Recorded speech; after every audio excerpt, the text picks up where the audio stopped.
Bismillahirrahmanirrahim. Assalamualaikum warahmatullahi wabarakatuh. Semoga kita semua selalu dalam lindungan Allah Subhanahu wa Ta'ala. Sekarang kita bahas siapa sih yang sebenarnya penerus dakwah Wali Songo di zaman sekarang.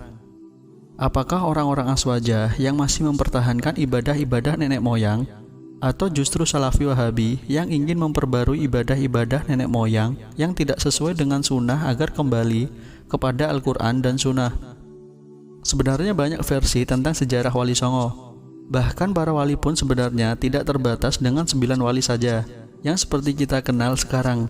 Banyak wali-wali Allah yang berjasa mengislamkan Nusantara hingga kita bisa terlahir sebagai seorang muslim. Alhamdulillah. Sekarang kita bahas tentang fakta-fakta dakwah Wali Songo. Jadi begini ya teman-teman. Dikisahkan para wali Songo itu ada yang berbeda pendapat soal bagaimana cara berdakwah di Nusantara, yang notabene masih banyak menganut agama Hindu-Buddha atau masih menganut ajaran nenek moyang.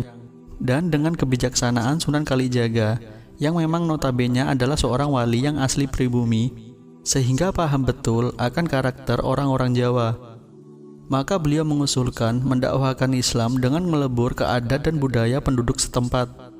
Jadi beliau tidak serta-merta menghilangkan adat istiadat yang sudah ada, tapi beliau hanya mengubah cara adat tersebut, seperti mengganti doa-doanya dengan doa-doa Islam, atau memasukkan nilai-nilai Islam dalam adat istiadat tersebut. Contohnya, adat kenduri kematian 1 hari, 3 hari, 7 hari, 40 hari sampai 1000 hari yang berasal dari agama Hindu. Dan tujuan beliau adalah biar Islam diterima terlebih dahulu, biar masyarakat yang penting syahadat dulu, atau yang biasa disebut syahadaten.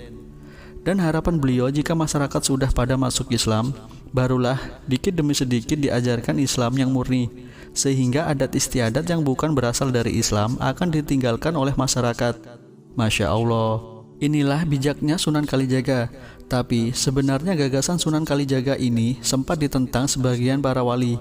Alasannya, karena mereka rahimahullah khawatir kalau adat istiadat tersebut dianggap memang berasal dari Islam. Singkat cerita, dakwah Sunan Kalijaga lah yang diterapkan di Jawa, dan hasilnya pun luar biasa. Akhirnya masyarakat Jawa berbondong-bondong masuk Islam. Tapi sayangnya kekhawatiran sebagian wali benar-benar terjadi. Masyarakat menganggap ibadah-ibadah itu memang benar berasal dari Islam. Ditambah lagi belum tuntas para ulama untuk mendidik masyarakat agar meninggalkan adat istiadat tersebut yang bukan dari Islam. Para penjajah pun datang dan akhirnya dakwah pun semakin sulit. Lalu pelajaran apa yang bisa diambil dari kisah dakwah Wali Songo tersebut? Pelajaran pertama adalah dakwah memang perlu kebijaksanaan sehingga orang-orang bisa menerimanya. Pelajaran kedua, tidak benar jika kita masih mempertahankan ibadah-ibadah yang berasal dari adat istiadat nenek moyang terdahulu. Karena di zaman sekarang masyarakat sudah Islam.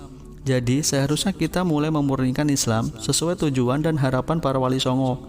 Dan sudah menjadikan tugas kita melanjutkan perjuangan dakwah para wali Songo untuk mencerdaskan masyarakat dan mengembalikan ibadah-ibadah yang berasal dari adat istiadat untuk kembali sesuai Al-Quran dan Sunnah. Jadi, kalau dilihat dari sejarah tersebut, kalian semua bisa menilai siapa yang sebenarnya yang mengikut jalan dakwahnya para wali Songo. Wallahu a'lam bishawab. Wassalamualaikum warahmatullahi wabarakatuh.